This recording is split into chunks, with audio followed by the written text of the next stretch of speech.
This is English shorthand dictation number 110 and the dictation speed is 140 words per minute.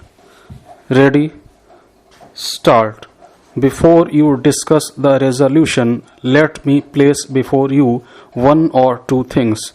I want you to understand two things very clearly and to consider them from the same point of view from which I am placing them before you.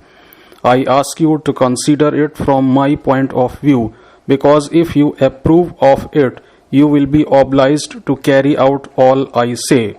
It will be a great responsibility. There are people who ask me whether I am the same man that I was in the earlier years or whether there has been any change in me. You are right in asking that question. Let me, however, hasten to assure that I am the same Gandhi as I was in the earlier years. I have not changed in any fundamental respect. I attach the same importance to non-violence that I did then. If at all, my emphasis on it has grown stronger. There is no real contradiction between the present resolution and my previous writings and speeches. Occasions like the present do not occur in everyday life, but rarely in anybody's life. I want you to know and feel that there is nothing but purest non-violence in all that I am saying and doing today. Non-violence is the key. The draft resolution of the working committee is based on non-violence. The contemplated struggle similarly has its roots in non-violence. If, therefore, there is any among you who has lost faith in non-violence or is tired of it, let him not vote for this resolution. Let me explain my position clearly. God has granted to me a priceless gift in the weapon of non-violence. I and my non-violence are on our path today. If in the present crisis, when the earth is being burnt by the flames of violence and crying for release, I failed to make use of the God-given talent, God will not forgive me, and I shall be judged unworthy of the great gift. I must act now.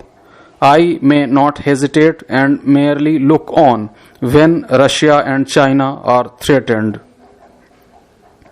Ours is not a drive for power, but purely a non-violent fight for India's independence. In a non-violent struggle, a successful general has been often known to effect a military coup and to set up a dictatorship. But under the Congress scheme of things, essentially non-violence as it is, there can be no room for dictatorship. A non-violent soldier of freedom will desire nothing for himself. He fights only for the freedom of his country. The Congress is unconcerned as to who will rule when freedom is attained. The power, when it comes, will belong to the people of India, and it will be for them to decide to whom to place in the seat of power. Maybe that the reins will be placed in the hands of the Parsis, for instance, as I would love to see happen, or they may be handed to some others whose names are not heard in the Congress party. It will not be for you then to object, saying that this community is microscopic or that party did not play its due part in the freedom struggle. Why should it have all the power? Ever since its inception, the Congress has kept itself meticulously free of the communal taint. It has thought always in terms of the whole nation and has acted accordingly. I know how imperfect our non-violence is and how far away we are still from the ideal. But in non-violence there is no final failure or defeat. I have faith, therefore, that if in spite of our shortcomings the big thing does happen, it will be because God wanted to help us by crowning with success our silent, unremitting struggle for the last 20 years. I believe that in the history of the world there has not been a more genuinely democratic struggle for freedom than ours. I read about French Revolution when I was in prison, and Pandit Jawaharlal Nehru told me something about the Russian Revolution. But it is my conviction that in as much as these struggles were fought with the weapon of violence, they failed to realize the democratic ideal. In the democracy which I have envisaged, a democracy established by non-violence, there will be equal freedom for all. Everybody will be his own master. It is to join a struggle for each democracy that I invite you today. Once you realize this, you will forget the difference between the different communities and think of yourselves as Indians only, engaged in the common struggle for independence. Then there is the question of your attitude towards the British. I have noticed that there is hatred towards the British among the people. The people say they are disgusted with their behavior. The people make no distinction between British imperialism and the British people. To them, the two are one. This hatred would even make them welcome the Japanese. It is most dangerous. It means that they will exchange one slavery for another. We must get rid of this feeling. Our quarrel is not with the British people. We fight their imperialism. The proposal for the withdrawal of British power did not come out of anger. It came to enable India to play its due part at the present critical juncture. It is not a happy position for a big country like India to be merely helping with money and material obtained willy-nilly from her, while the United Nations are conducting the war. We cannot evoke the true spirit of sacrifice and valor so long as we are not free.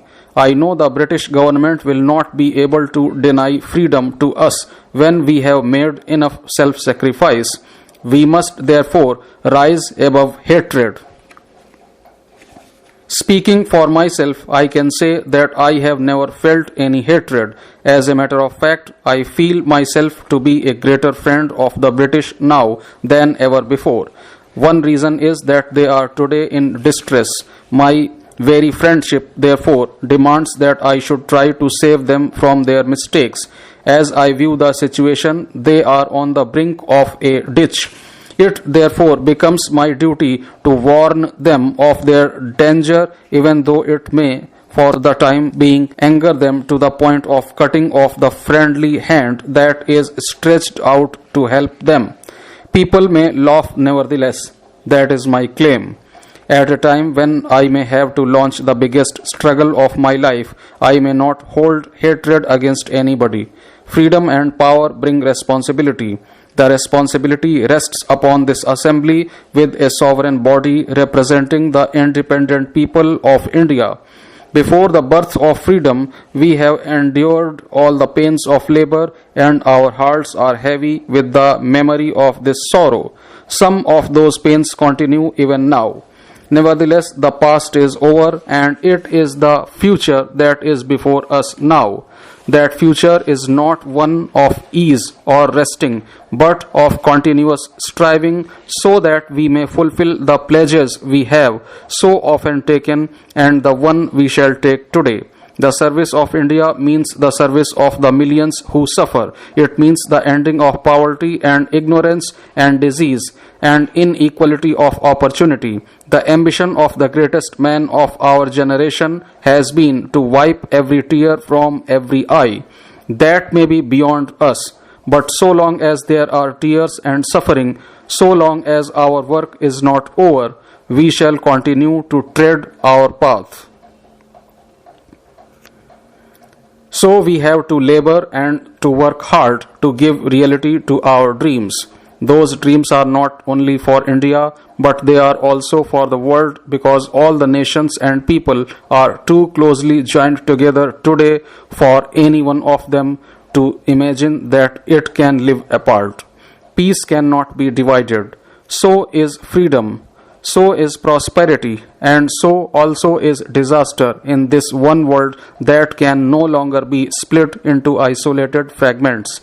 To the people of India, whose representatives we are, we make an appeal to join us with faith and confidence in this great adventure. This is no time for petty and destructive criticism. no time for ill will or blaming others.